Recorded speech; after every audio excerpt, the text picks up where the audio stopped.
Hey guys, welcome back to my channel, Andre here, xenomorph.com. Today with the latest Iron Man 1C scale Hot Toys video review. This is the Mark II diecast version, and to tell you the truth, and unfortunately this is quite a sad collector day. It might not look that way on the first look, but I think the overall quality on this product just is not up to the normal standards of Hot Toys. And I will tell you why, of course, in the following minutes. And then I will give you a decent size comparison between different suits of Iron Man products of Hot Toys, because especially this product here is just too small in direct comparison to more recent suits by Hot Toys. So follow me through this video review and enjoy. Okay, here a first look at the box. As you can see, this is the usual diecast figure box by Hot Toys. We have here the MMS431. It's the 20th diecast release. It goes in the same design style as, for example, the diecast Mark III, or I think the stealth version, which I unfortunately don't own. Well, for the box itself, it's quite okay. I think I definitely like this design of this double layered plastic and art print below, but unfortunately in my case the quality issues already started with the box. So let's have a quick look what happened. Okay guys, this is the thing. Imagine you get this very pricey Hot Toys product day one from Hong Kong. You have a lot of emotions and you want to unbox this shiny new figure, and the first thing happening when you unbox it is this.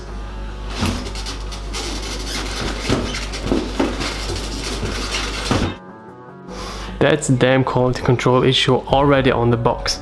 So what was happening, I'll show you when I get this upper box apart. So I finally got it open, and here's what happened.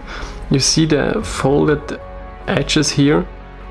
So they are basically a mix of the inner art print and the outer plastic, and they're folded around the edge and then should be tightly glued onto this inner sides of the box, which is just not tightly glued, and it totally stuck the sliding mechanism. So basically the inner folding gets stuck with the styrofoam of the inner packaging, and then you can't open it, or just have to use a lot of force. And this is really bad quality control. I never had such a bad glued box in the past, I don't know, 8 years when I was now collecting Hot Toys. So that was my first impression with the Mark II, and unfortunately it did not get really better.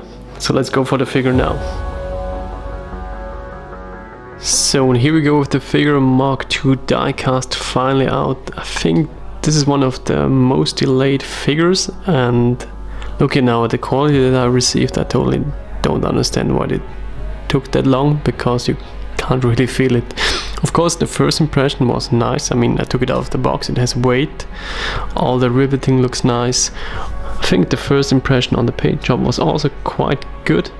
I mean, looking from a certain distance, it's definitely an eye catch, and you will see an updated paint job in direct comparison with the Armor Unleashed later on. It's definitely a better paint job. It's more chromy, it's not totally chrome, but it's definitely better.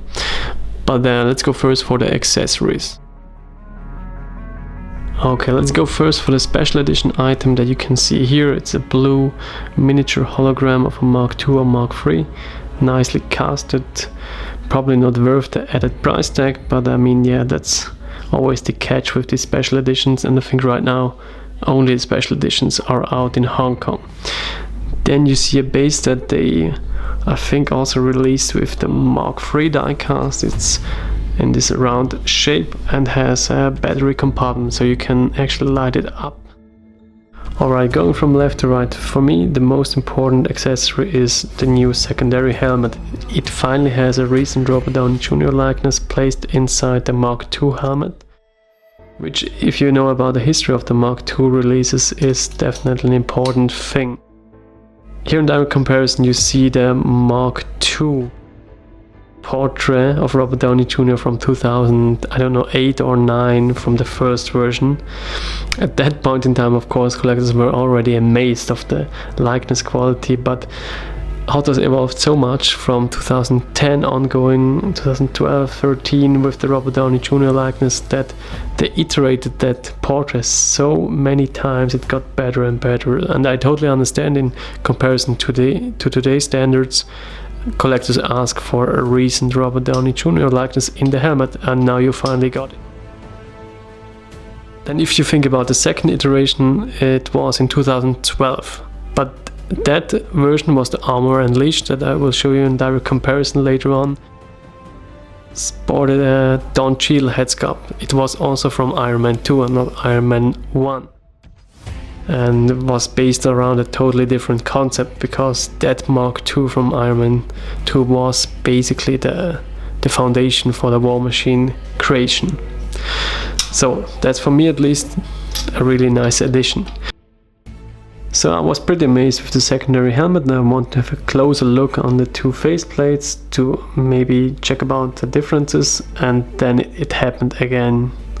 Can you see this little paint chip on the main faceplate? It's quite tiny, and probably I'm a bit too big of a nitpicker, but this is totally getting on my nerves, because I had the same issue with the Mark V diecast some weeks ago. You can check the video out, and that was a bit bigger, of course, and I had to replace it. On this thing I probably will keep it because it's really tiny, but I mean, come on, Hot Toys, if you shell out over $600 or even $300 at retail price, you want to have these things perfect.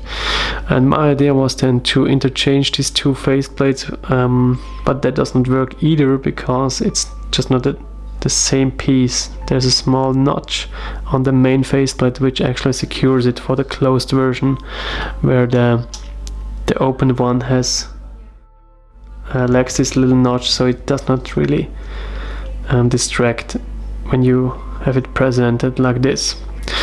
So that was the next bummer. So for the rest of the accessories, here is something, I think it's the right gauntlet to replace. It's a new item. I think it was not present on the first Mark II or the Armor Unleashed. Highly detailed.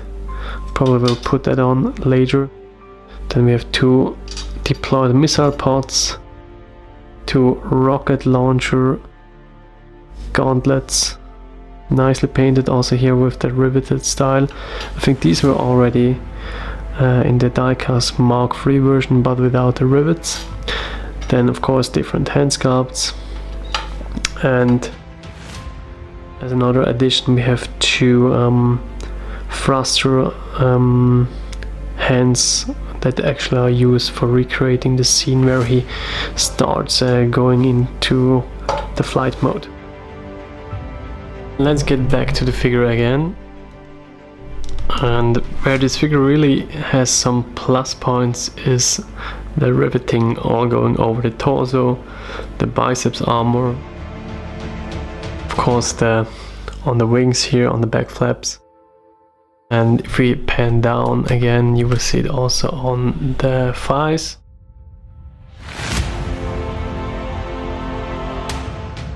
And the lower arms.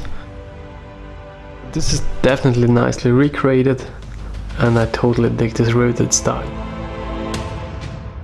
In the end, this is a redesign or re-engineered Mark III diecast with some additional details here and there, but on all the proportions it's basically the same figure with some differences here and there. For example, down below of the back flaps you see that there's a mesh going on. In earlier figures this was actually a real mesh, so it was a flexible piece on top of the plastic pod. Here it's all plastic. I don't understand why, because in the diecast Mark III it has a mesh. Then I just want to demonstrate the LED feature. Here is it for the arc reactor on the back side, like this, nicely lit up. Then you have two battery compartments on the hands as usual, and one behind the faceplate like this. So the light up feature definitely works, looks good, nice and shiny. So next up is the paint job. Here I wanted to give you a direct comparison with the Armor Unleashed, which makes absolutely sense. So on the right side we have the 2012 version of the Mark II suit. And you see that overall it's not that far apart in terms of the paint application. The new one is definitely shinier, it has a more realistic looking paint application, but in general it's not that obvious. And of course you can see here also the proportions were already quite good for the Mark II at that time, but in terms of the build quality, and of course you feel the weight of the diecast on the latest version, this is definitely a good upgrade. And I think also the riveting work on the torso area is a lot cleaner and more rich on the latest diecast version. So let's take a quick look under the hood. So basically here with the removed torso area, and I think the earlier Armor Unleashed version looks a lot more detailed. I'm not sure what is more movie accurate, but look at the detail work on the arc reactor, quite nice. Where here it's a bit more basic. So then on the back side, here I definitely like the overall clean design on the new one, where here you see the screw actually of the battery compartment and the battery compartment itself. This was not covered, but the main difference, and here Hot Toys, as I said, cheaped out on the latest release, are these wings. They don't have the metal flaps like on the earlier version. So you see here when I lift these are actual tiny metal meshes added to the back flaps. Where on the new one it's just one hard plastic piece. You will see this afterwards in the Mark III comparison again. Then for the ab section, here on the new one they actually did a bit of an upgrade also in comparison to the Mark III diecast. But on the first one, on the Armor Unleashed one, you had just a rigid fixed position of the upper body. You could rotate it slightly, and this was an all rubbery piece, but no crunching in terms of the ab muscles. Here on the new one, this is now a bit more engineered piece. You can actually lift it up and separate the upper part of the torso and have thus a bit of more ab crunch, and can rotate it also. This feature was not present on the Mark III diecast, so this is a bit of added value, and collectors definitely ask for it, so that's quite nice. On the lower legs you have this opening mechanism to show the inner workings on the legs. This is nicely recreated, a lot better engineered than on the Armor Unleashed version. The Armor Unleashed was just really flimsy and the flap somehow fell apart. Here it's tightly and securely engineered, and you can snugly close it. So as next we get the Mark III diecast in, which was released exactly 3 years ago, 2015 in summer, and you see the similarities in direct comparison. It's really obvious that the Mark II diecast released this month is just a chrome riveted version of the Mark III, which is movie authentic in the end, but somehow Hot Toys not bothered giving us an updated, really updated body and sculpt work.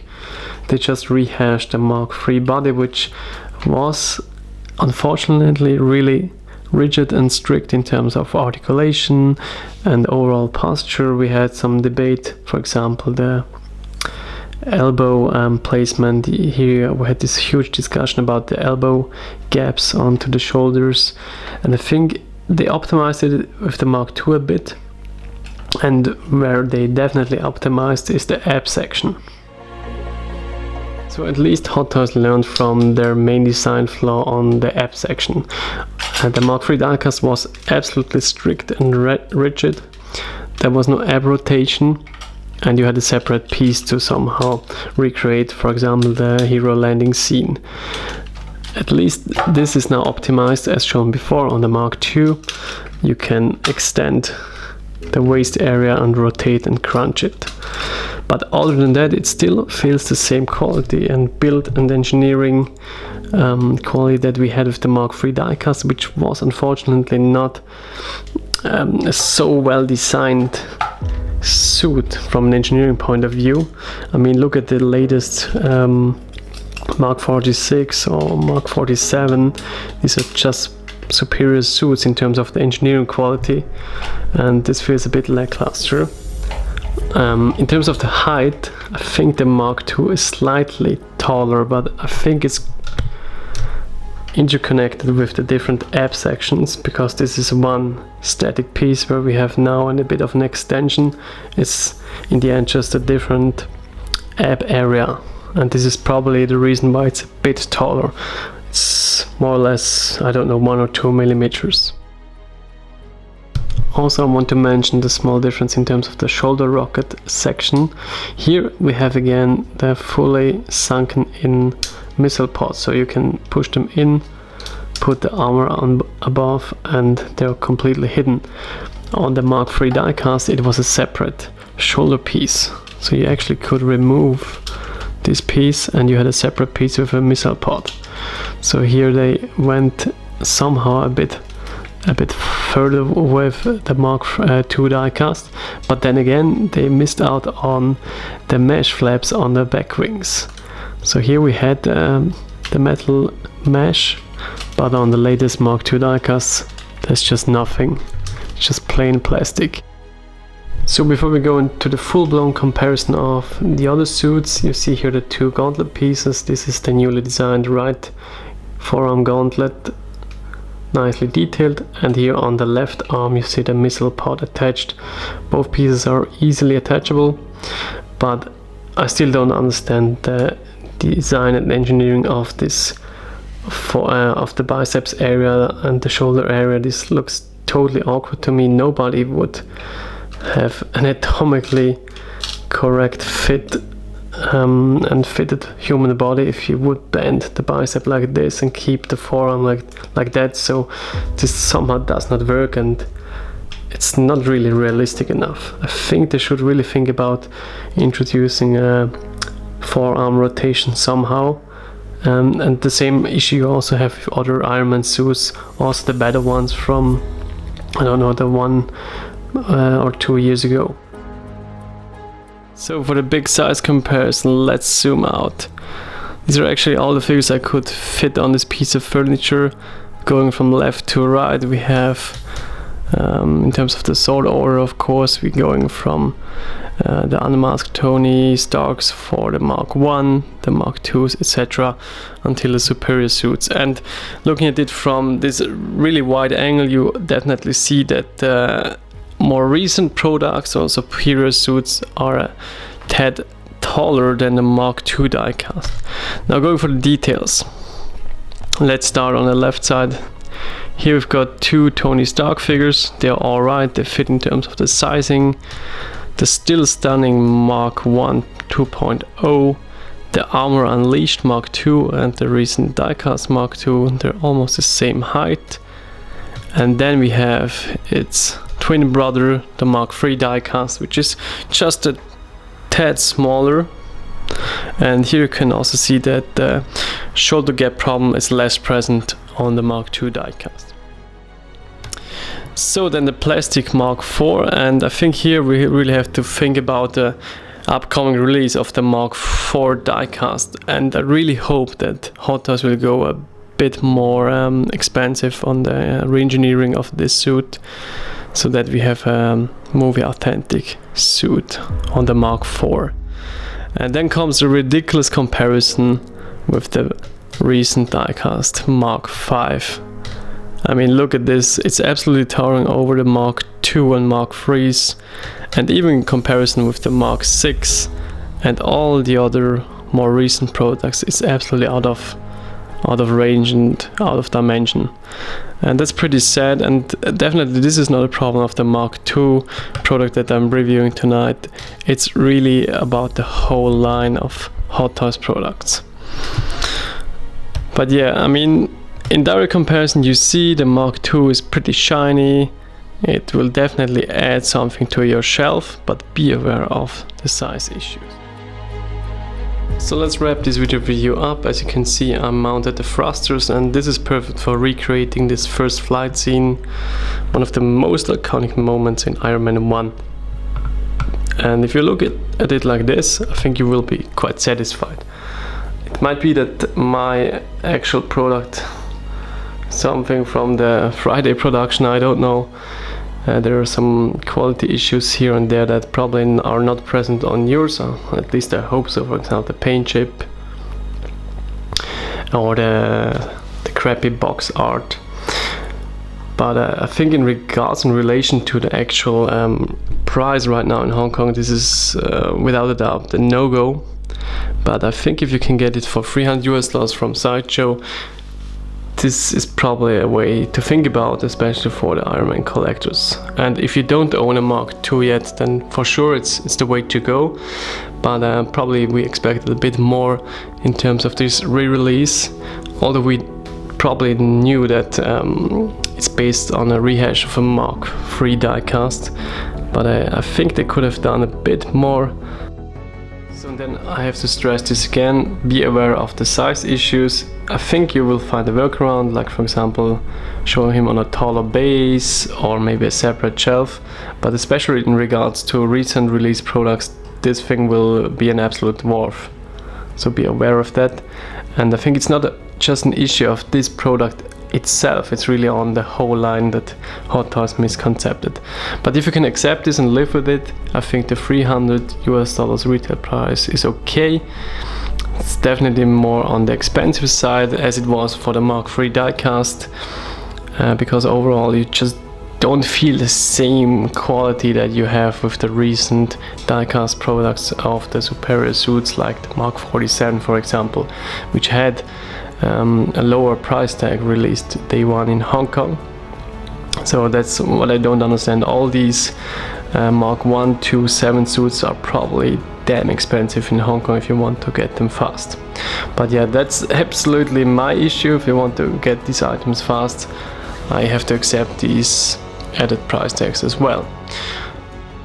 Alright, that's it for this review on the Mark II. I hope you could profit something, and I hope Hot Toys will add up their quality control levels again. It was a bit of a ranty video review, I mean just more critique than usual, but I think that's alright, and I definitely want to stay honest on these very expensive collectibles. So thanks for watching, your likes and the subscriptions, have a good time and see you soon. Bye guys.